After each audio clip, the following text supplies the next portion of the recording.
This video is made possible by the Eliason Group, an Agile consulting service. You can locate the video under Follow Us, then select Recent Videos on YouTube on the agilenewengland.org website.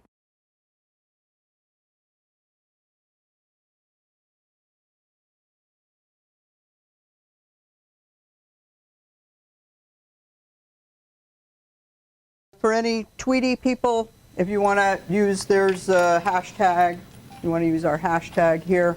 And what I'm going to talk about is how we do good work with Agile requirements. And this has been a quest of mine for many years, going back to the late 90s when I first started working with Agile and iterative development practices. Okay. So let me also mention, I'm going to give away a copy of Discover to Deliver, the book that I co-wrote with Mary, and we have some other goodies to give away. We're going to be doing a couple of different things. We're going to have some polling activities. We're also going to do some work in teams. So I'll be putting you in teams of 4, ideally 4, so that we can think a little bit about going deeper and more holistically with those things that are called user stories. So now the next thing I want to do is find out who's here in terms of the primary discipline or work that you do. You know, popcorn popping up and down. What I'm going to ask you to do is roll your chair back just a little bit, because I'll ask you to stand if the answer to my question is true for you. Okay? So I'm going to ask you if your primary discipline and responsibility is product ownership. Would you please pop up? Product ownership. Discipline of product ownership. Okay, just a few product owner. Okay, thank you. Development and architecture. Architecture and development is your primary discipline. Devs, architects. All right, thank you. Testing, QA. Testing, quality assurance. Welcome. Awesome. Business analysis is your primary discipline. Just a few people, okay. You're a Scrum Master or Agile coach.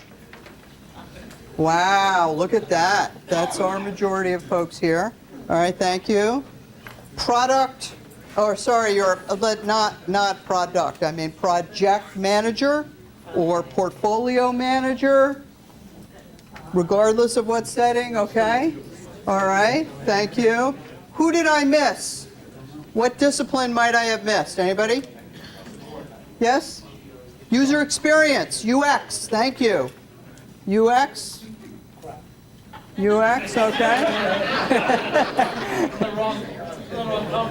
All right, so that's an interesting mix of people that we have here. So, you know, we can all agree that the goal of Agile is to discover and deliver a high-value product. And by product, I mean a software application, system, or device containing software that provides value to customers and business partners, right? So it can be something that's intangible, wholly intangible, like software.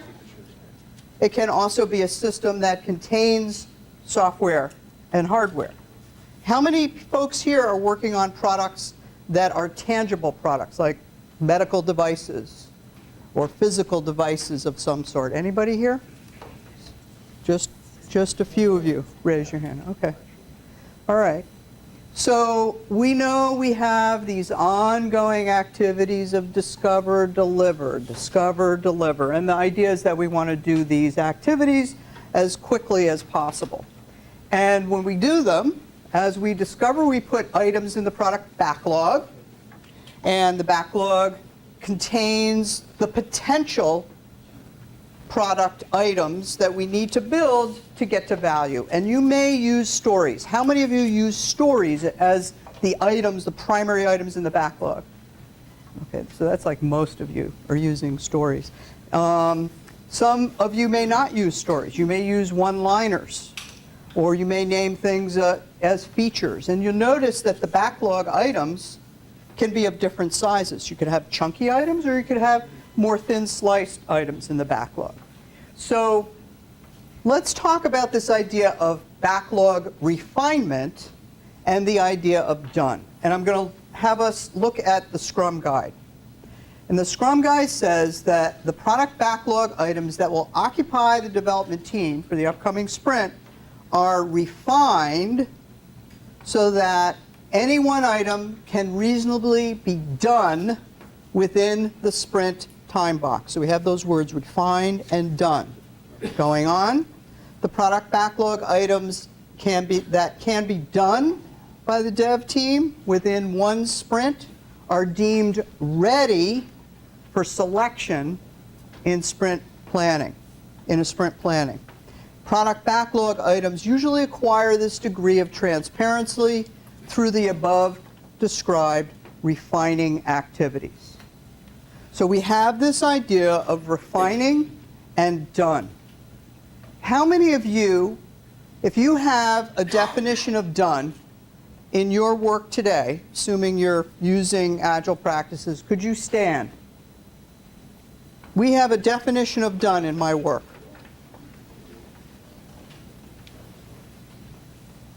Wow. All right. For those of you standing, just stay standing for a sec. I'm surprised that, are you surprised by how many folks are standing up? Anybody? What do you notice about the folks standing and sitting? Any observations? What's that? It's all the Scrum Masters and coaches. Scrum Masters and coaches, that's an interesting, yeah, that's probably true, yes. Okay, so what's an example? Anyone, put your hand up so I can get your focus, everyone to focus. What's an example of one of your definitions of done on your team? Anybody, raise your hand. Just one example. Bram? Running in production.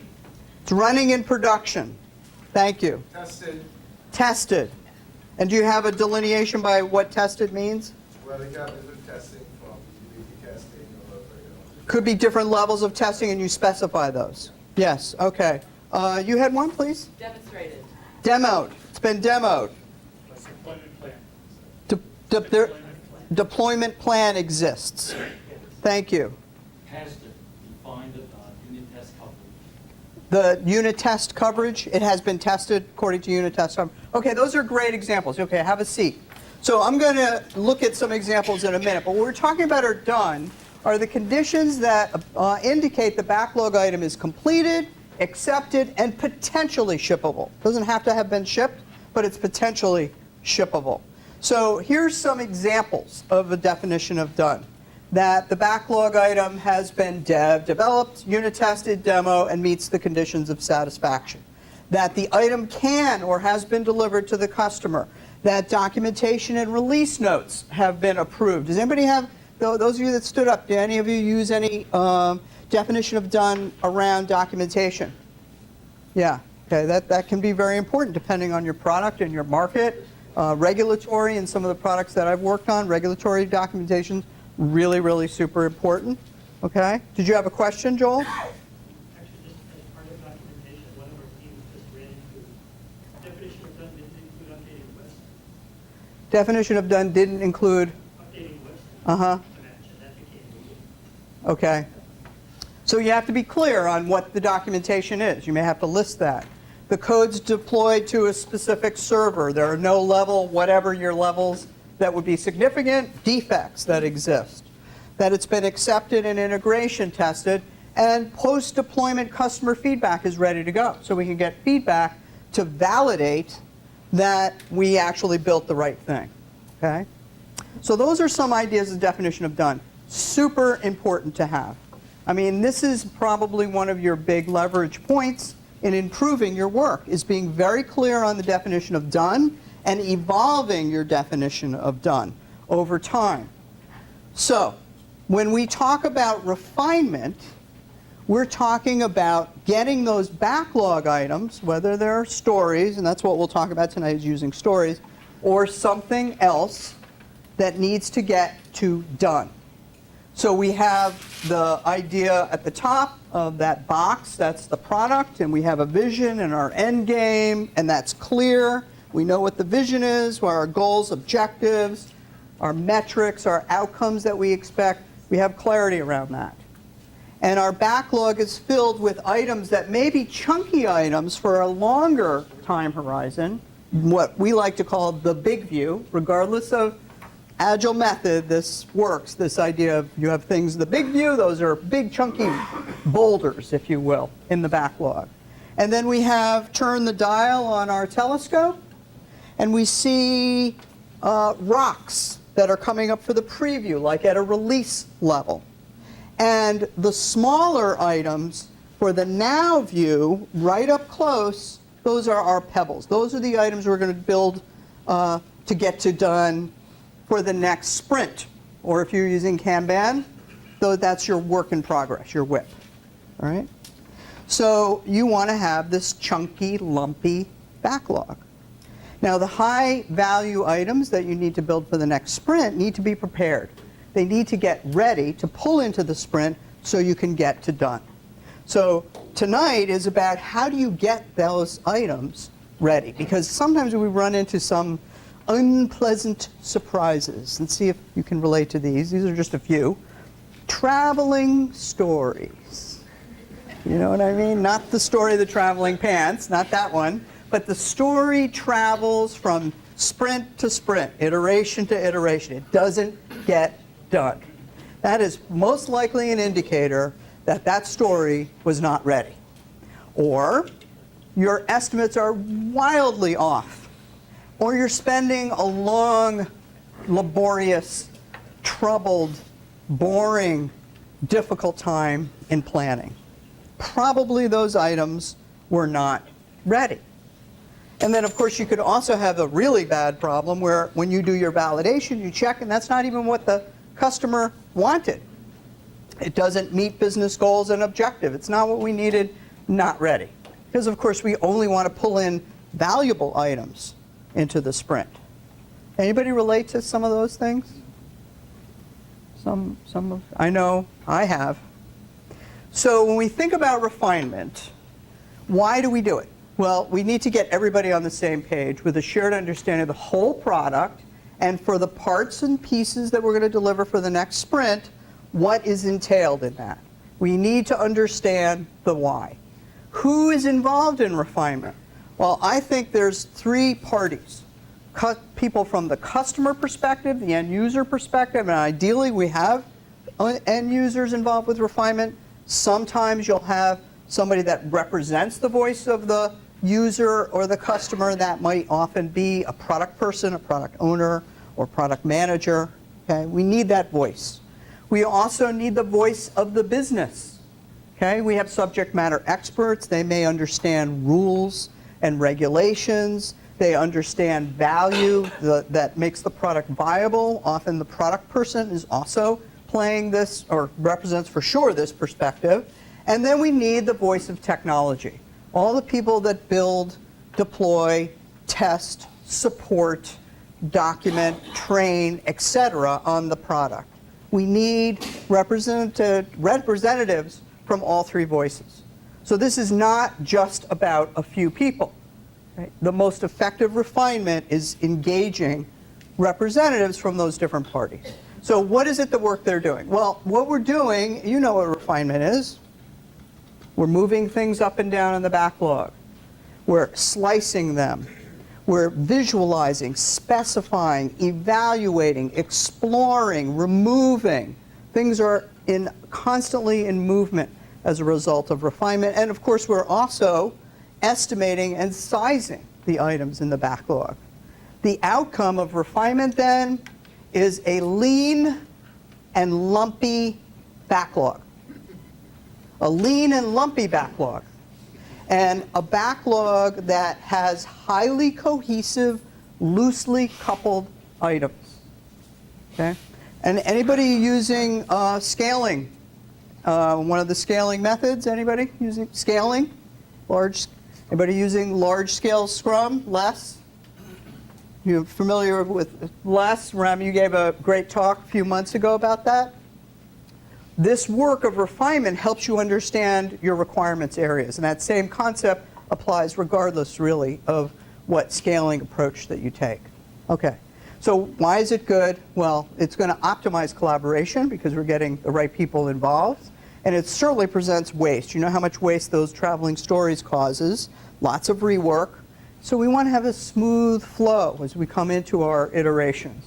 Another really powerful benefit, this is unbelievably powerful and exciting, is that it increases the domain knowledge of the team, right, and of the whole ecosystem involved in building and deploying the product. And also, Jeff Sutherland's done some research and has a study published about velocity. Using velocity as a metric, it can double a team's velocity. When the team really gets things ready, right, things just flow through very quickly.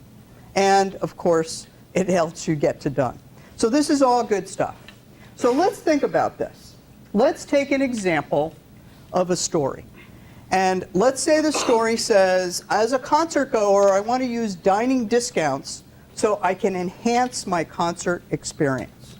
So do you think that you would, as a developer, as a tester, as a coach or scrum master, do you think that the team, as a product person, as a UX person, is the team ready to pull that story just like that in? What I want to ask you to do is form a group of 4 people. And we're going to use this group in a little bit as well. And looking at this story, formulate what are some of the questions that you have about this story that you would need to get answered in order to actually create, build it, and deploy it. Okay? So groups of 4. Turn around, form your groups, please. Just going to give you a couple minutes for this.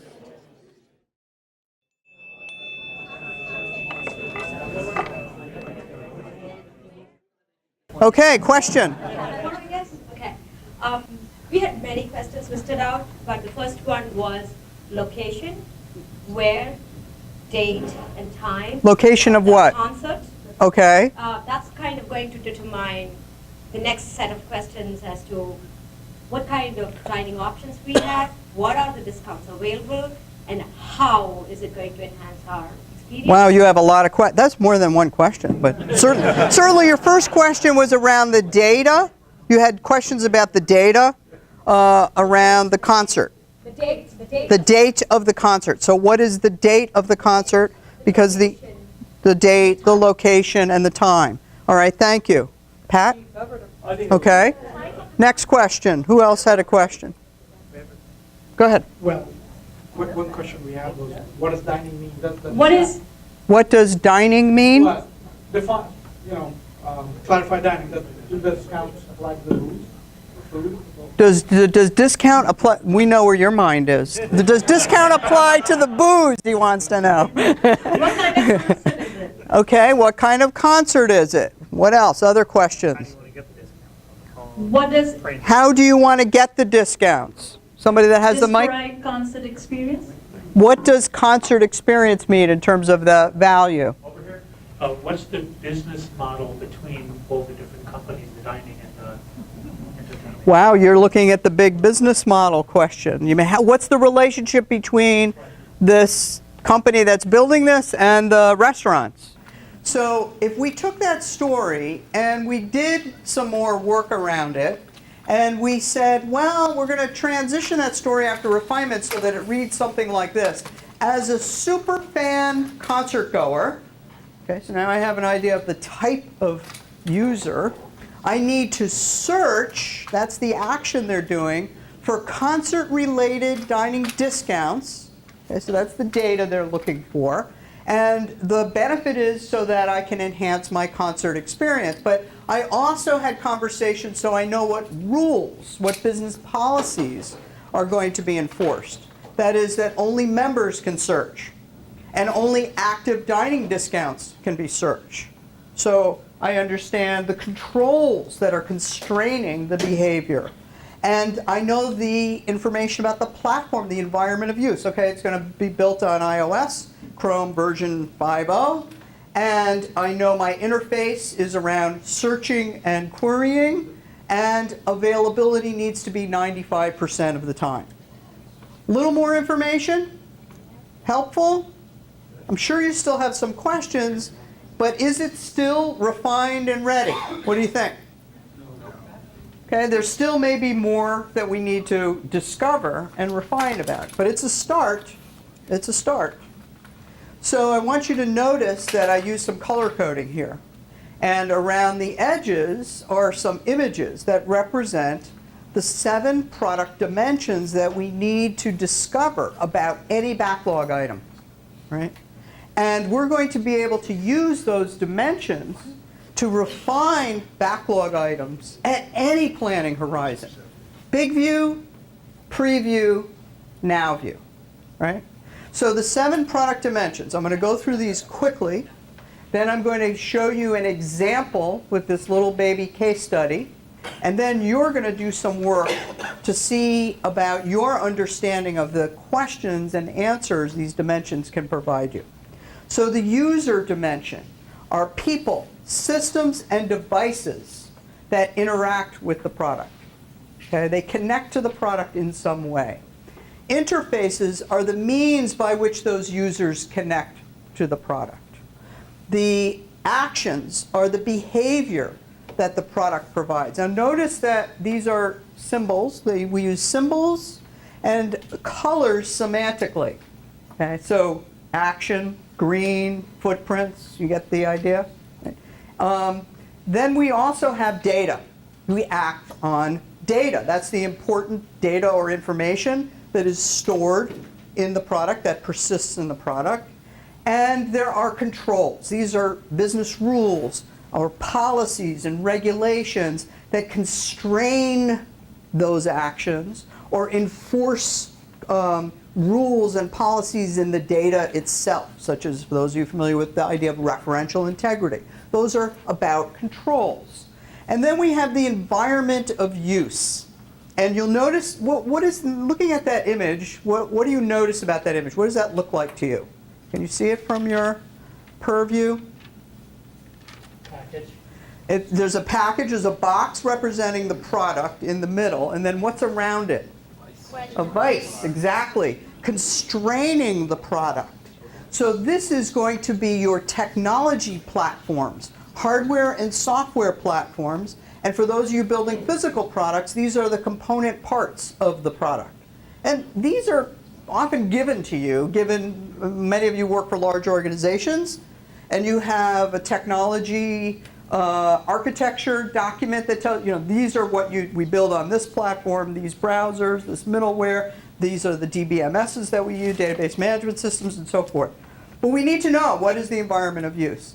And we have quality attributes. These are the items that qualify the product's behavior. These are things like performance, little things like that. Security, usability, right? Availability, testability, and so on. Those little things, right? I call these quality attributes the last child on the playground to get picked. Because we too often forget about them until we get to the, some teams have an unfortunate thing called a hardening sprint, also known as hair on fire sprint. And that's usually when they're doing their performance testing and other quality attributes. Oh, we forgot about those, yeah.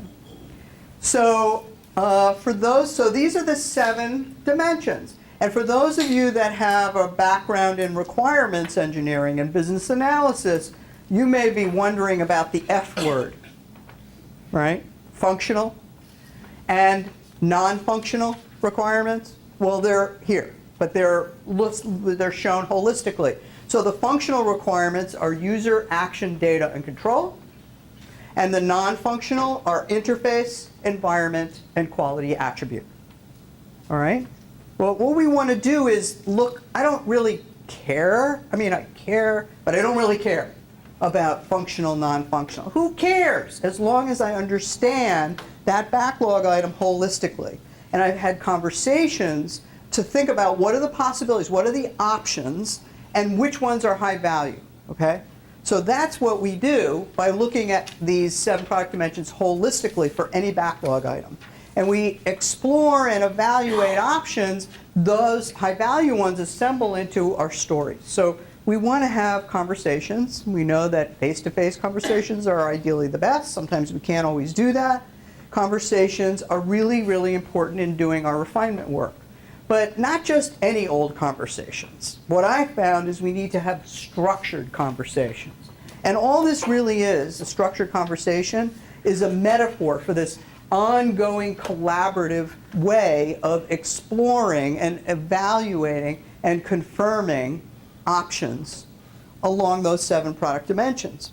So that's what it is. We explore, we take some starting point. It could be an existing feature, it could be a vision, it could be some idea, it could be a story. And we look at options within and across those 7 product dimensions. And because we want to slice based on value, value becomes our slicing mechanism. So we take a subset when we evaluate of the high value options, and then we confirm, because you're not done with the conversation until you confirm that we have a shared understanding. And this is where verifying through acceptance criteria and validating post-deployment becomes really important. So this is just a metaphor for the type of conversation, right? So the conversation goes around all 7 product dimensions. Now, what we do in practice to have good conversations is we put those 7 dimensions up on the wall. We call it a discovery board. And we've been doing this for many years, and we find that it's incredibly powerful. And you'll notice that when you look at this, you can't really tell who's who. You know, we have a product person there, an analyst, 2 testers, dev. You can't tell who is who. Everybody's engaged in this conversation. Now, what I want to do, and there's a shot of a wall, a discovery board from a client engagement from last year, what it looks like afterwards. Notice that we do find that using the colors semantically helps so that people don't have to remember necessarily the name of the dimension. Well, isn't it one of those purple things, we'll hear people say, okay? So let's take an example. I'm going to run through an example with you for our little case study called Concerts for Me. And this is a site that you can go to follow bands that you really love. And the bands and the promoters also use it to push out promotions. And a product person at Concerts for Me has a brilliant idea of a new initiative, and that is that we're going to partner with restaurants who want to connect with us, See for Me, our little app, for folks that want to attend concerts, and they'll get discounts. And it'll be a win-win, and we'll increase our revenue. And they've done some research, and they found that restaurants are indeed interested in that. So you'll notice that that's related to the story that I showed you before, okay? So what we're going to do is we're going to take an example. Now, this slide shows what a discovery wall, or elements that would normally be in a discovery wall. With the left-hand side, we call it discovery board. The left-hand side has all the kind of why and who stuff, the value stuff. We're not going to focus on that tonight. We're going to focus on the middle stuff, right? This is our example. So I'm going to show you an example taking that center portion where we're doing optioning within and across the 7 product dimensions, okay? And so we'll have a board that looks like this. And what I'm going to do is show you how you would explore options and evaluate for high-value options. The examples that I'm going to show you are going to be mostly in text, but oftentimes we use visual models. That really enhances the conversation. But for our example, let's give this a try. So we said we have the user dimension. And the users interact with the product. And we have a great product person who's really smart and has done some analysis and has developed some personas and understands that we have super fans and soloists and dedicated and tag-alongs. And I want you to notice the super fans tend to be more engaged and more social. And they have people that often follow them. Now, if you were thinking of who you would focus this capability for, this ability to be able to do discounting, who might you focus on? Who would be the most valuable of these personas? What do you think? Yeah, probably the super fans, right? Because they'll bring other people, say, hey, let's go, let's go after the concert, let's get together, or let's meet before the concert and have dinner and a drink and that kind of thing, right? So they would be the most valuable user, most likely. So we go to our options board. We have all of the possible options that we listed them here, the dedicated soloists, etc., of the different types of C4Me members. We just put a star to indicate that's who I want to focus on. But we explored and we evaluated based on value, right? So now we think about actions, the capabilities that the product provides. And maybe we'll build a story map. There's other visual models that you could use, but in this example, we say, well, let's do a story map of all the possible things that could happen in this experience of being able to get these discounts. Searching and downloading and telling a friend and etc. And the product person decides, you know what? Searching, finding them, that's what I want to definitely have you focus on, team. So those are starred and show up on the discovery board. And so we see that searching is valued. Now, just as an aside, in practice, you probably have that storyboard under there, or another wall pointing to that under that action dimension. Okay? Then we think about data, the information that the product is going to store. Well, what are the possibilities there? Well, we are going to use a visual model here. The tool already exists. This app for C4Me exists. So we already are storing information about artists and members and concerts and venues. But for this capability, there's going to be new data. What do you think that new data is? Restaurants. Yeah, and Prices. and what? Prices. Discounts. I didn't hear what you said. Prices. Prices would be attributes, right, around the discount. Exactly. So like the price is a 20% discount for this restaurant. So we know we need this other data because that's what we're going to be searching on, and then we have new data which will have attributes, right? So on our discovery board, we are going to just list those in a text format for now, for demonstration purposes.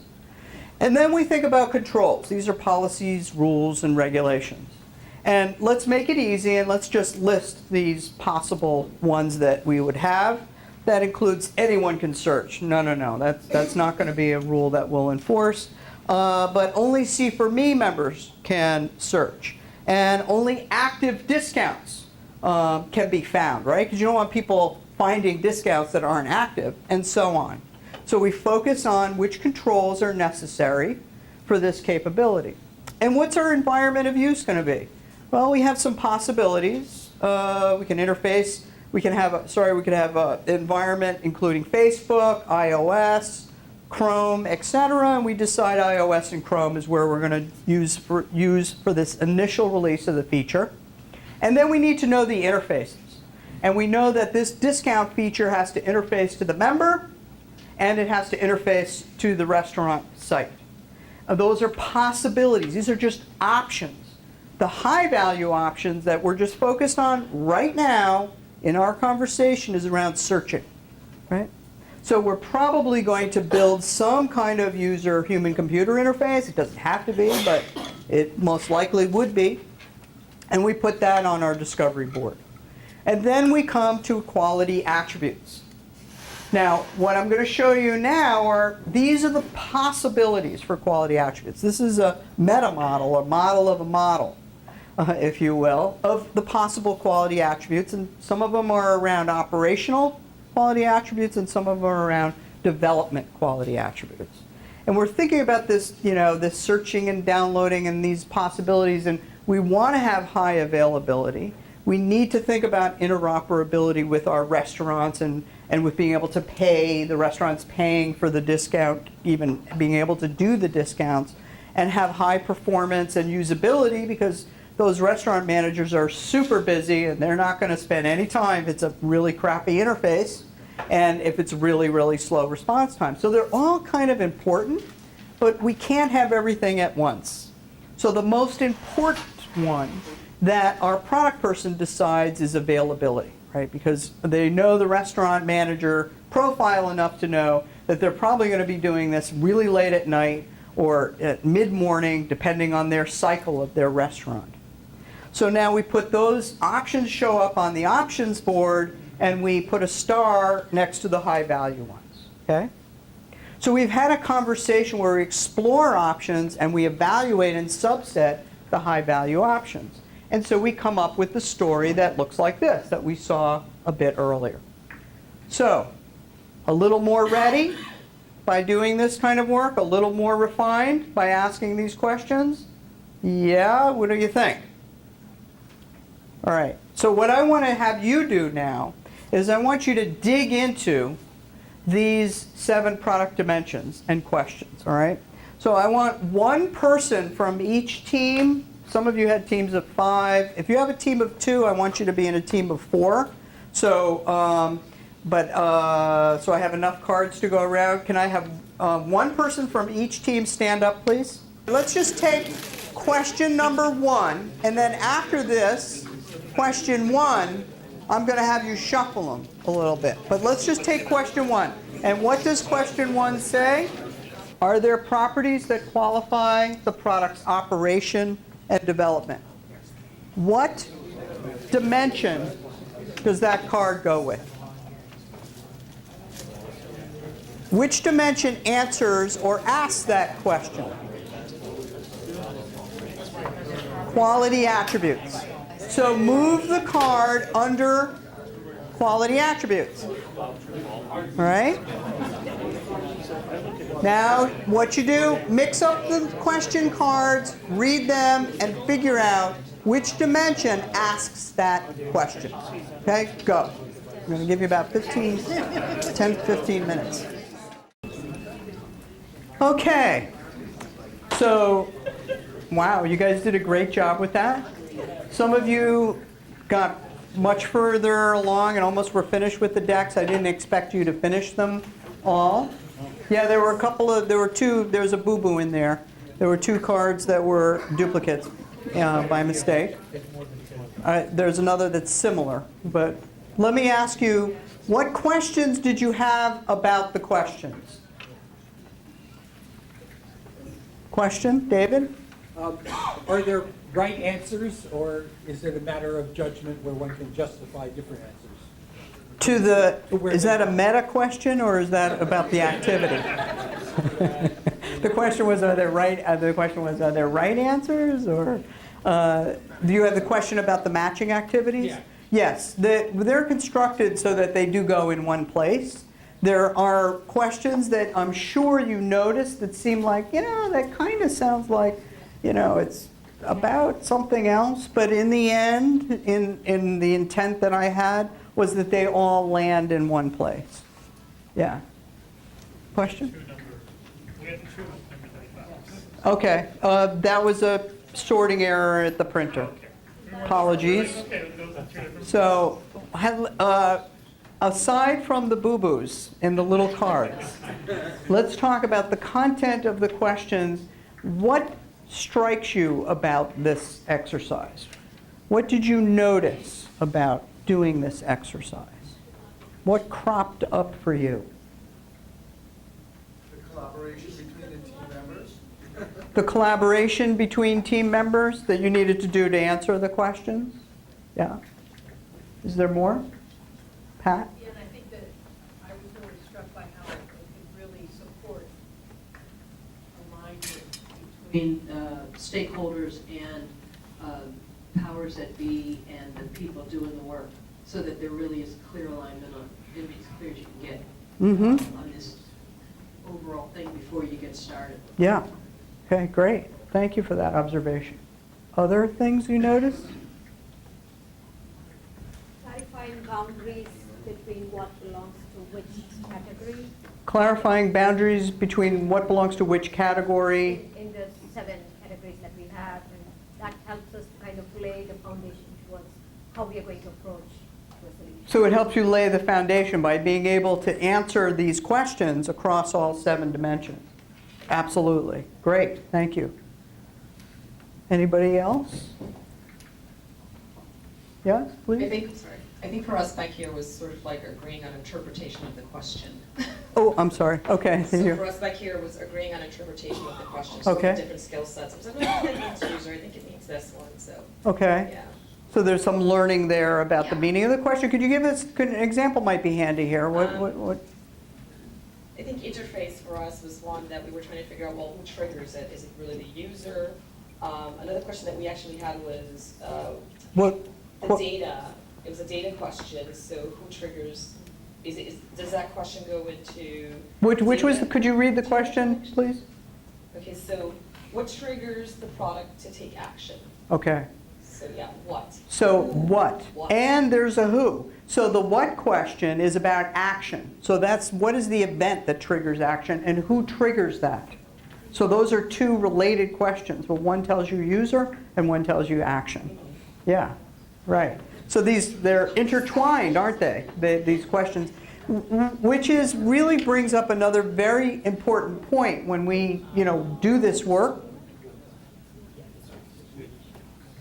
When we do this work, we notice that the 7 product dimensions thread together.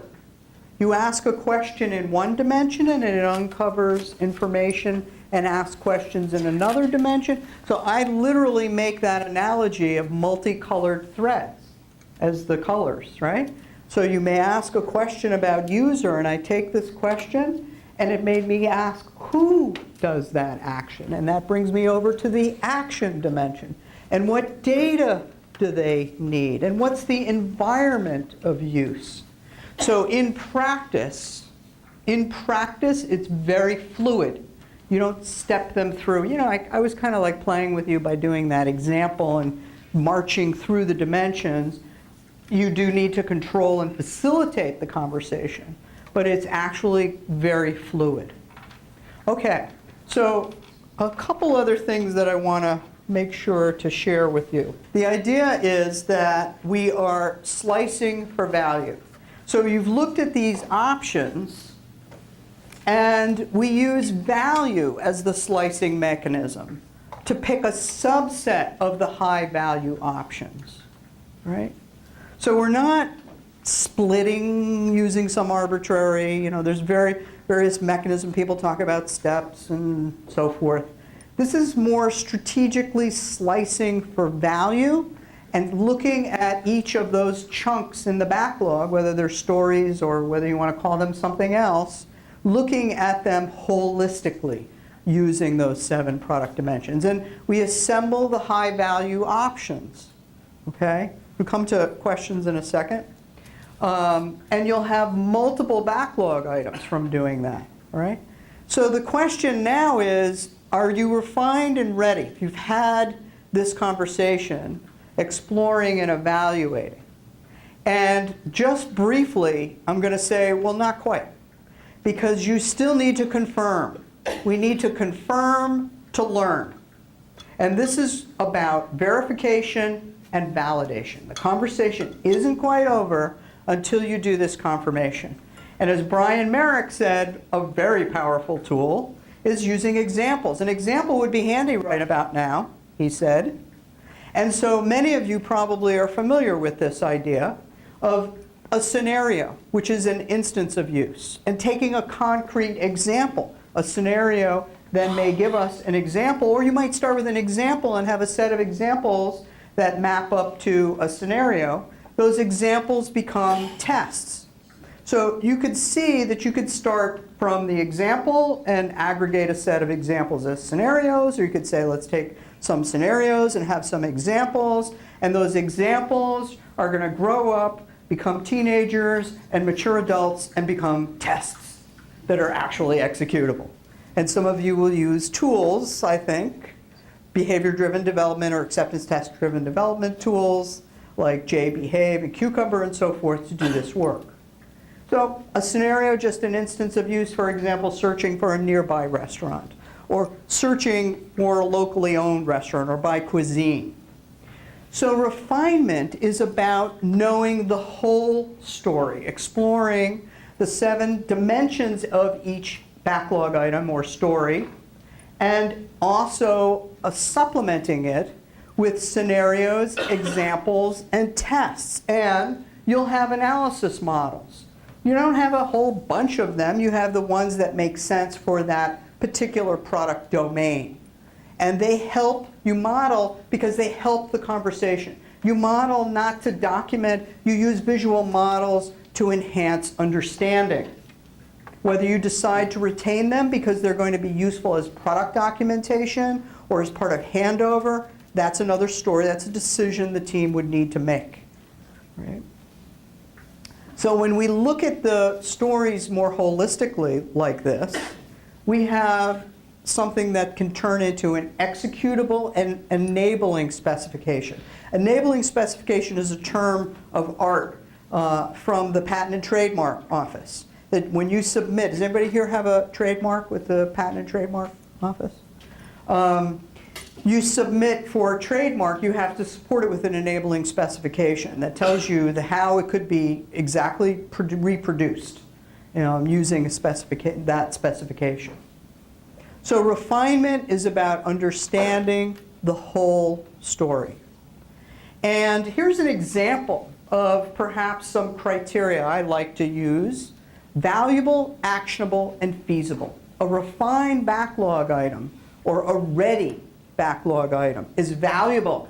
I mean, you certainly don't want to pull it in unless it's valuable and everybody understands that it's valuable and it's aligned to the goal of the sprint if you're at the now view. And it's actionable. So we've explored those 7 dimensions. We understand acceptance criteria. They're totally unambiguous. This is where the INVEST criteria are also important. Independent, negotiable, estimable, small enough, and testable. Okay? And it's feasible. I mean, the team can build it. They have the skills and capabilities and tools at hand, and they can build it in that sprint. Now, you may have your own. This is my example of like a sample set of this is what it means to be ready. And some teams that we work with find that it's helpful to have the conversation about what is ready. Okay? So in some cases, some backlog items might need to have something like a wireframe accompanying it. Or in some situations, we had the data model on the wall, and we would circle the entities and add attributes on Post-its that were going to be new, because data was so important in the team's understanding of that particular product. So refined and ready. So I'm going to now go through very quickly some real examples. Those won't show up on the videotape in the end because this is some real stuff. I'm just going to go through quickly just to give you a flavor for what these sessions look like when we run real discovery sessions. So let me take a couple of questions and then we can wrap up. David, you had a question? You mentioned about the point is delivering value. How do you define value and how do you measure it? So that's a big question and wasn't really in the scope of today. But value is fair return on investment or equivalent in goods, services, or money for something exchanged. And we talk a lot about value in the Discover to Deliver book. And understanding what value is, both tangible and non-tangible, is a precondition, and often to doing the discovery board, the 7 dimensions, because you can't slice without knowing value. So what we'll do is often work with the product person and help them start to think about what value is. We use there's many different tools. I have a blog article about value that shows you decision factors for value. And just email me and I'll give you a lot. I have a lot of information about that. So, and thank you for bringing that up because I'm not spending time on that, but it's absolutely essential. So on the left-hand side of the options portion, you have value, and we literally have product people looking at the options and looking over to the left. Or in one case, we didn't have room for it on the left. We had it behind, and he kept looking behind to see what was value to make decisions. Thank you. Ellen, these workshops, what's their length? How long do they last? What's the length of the workshop? It depends on the planning horizon and the scope of the domain. Like that huge one where we had to bring a lot of people together was He just left. I guess I don't have to answer the question. They could, depending on the scope of the domain, it could be a day, it could be multiple days, right? If it's at the preview level. At the now view, the conversations are much more informal, and what we find teams do is they just keep their discovery board up, and they walk up to the board and they'll have the conversation in 10, 20 minutes, a half hour, no more than a couple of hours. Okay? So you missed the answer, but whatever. Okay. In the beginning, you mentioned requirement areas and large scale Scrum. So does the requirement area cut across all the 7 dimensions, or is it across 1 dimension? Yes, to the first question. It is a requirements area would be a cohesive set of all 7 dimensions. The high value options across all, because that's the idea, is that you're looking holistically at that requirements area. So it's going to have all of them. Okay, thank you. Yes? When you work in a large enterprise where multiple business functions are involved in this kind of discovery workshop, how do we get alignment among them? Because every department will have different priorities as far as value is concerned and as far as complexity involved in their operations. It's a great, How do you get alignment, or maybe I'll sneak in and say, how do you get agreement and decision making? And how do you make themselves ready than the backlog ready? The backlog is the conceptual stuff of story, like it's your PBI, but how do you make them align? That's the question. Okay, so around alignment and decision making, great question, big question, important question. So there's basically 2 elements for me. I'm going to just boil it down to clarity around value and having clear decision making rules. And so there's a blog that I wrote about decide how to decide, just search for that. This is a pattern that I have used for many years. I'm making fun of, but I have found this is so incredibly powerful. So you need to have clear decision-making rules. And so you do not want to go into a session like this, particularly where you have, and it's a good thing to pull in diverse stakeholders, but you need to be clear how you're going to decide how to decide. Right? And you need to also be clear what is value. So sometimes we'll just, before we can even do the discovery work, we have to pull together people to have clarity around the vision, the goals, the objective, what's value, pull in the competitive intelligence, pull in market research, who are our customer segments, get clarity around that before we start doing, working with the 7 dimensions. Okay, but you also need to have decision making very clear. Okay, thank you. Okay. Should we take one more? David? So obviously this is a somewhat heavy process involving a lot of people. You're not going to want to do this for every single feature or every single story. Do you have, how do you know when you need to go through this process, when it'll be worthwhile? Well, I don't see this as a heavy process. At the now view, it's a very, very fast process if you're talking about speed. And I think what I've seen is the price of not having shared understanding and traveling stories and doing waste is a lot more expensive than getting focus. So it's a more focusing kind of approach. So when if you have people that have on the team that there's a lot of synchronization, there's a lot of mind meld with the product person and the engineering or the product engineering team, they understand the domain really, really well. If you look at the Agile Fluency model, you are optimizing value. If you're familiar with that model, then then these conversations are just going to happen naturally. You may not need to have the visual board there. So, this is a question closely related. Can we take another question? Okay. So I think of the product owner as the person being responsible for refining stories and saying they're ready for the team to work on. So I don't agree with that. Did everybody hear the comment? No. I think of the product person as the person responsible for finding stories and making them ready for the team to work on. I don't agree with that. I believe that it's a collaborative work with the product, the representatives from the customer, business, and technology, that it doesn't fall to this one person to do, that everybody needs to have a shared understanding, and the engineering, the product team, the engineers, the testers can and should challenge the product person based on where we want to go with the product. So I see it, at my experience, has been it's much more productive when we can collaborate around that. So assuming 2-week sprints, how often would you go through this discovery process? Well, you do refinement, so the question is, if you have 2-week sprints, how often would you do this? Every team has a different cadence for when they do their refinement work. And if you're in a large-scale situation, if you're in a large-scale Scrum or whatever, your scaling method of choice, the cadence might be slightly different. Some teams will do their refinement work when work in progress lowers. Some will have a scheduled, twice a week.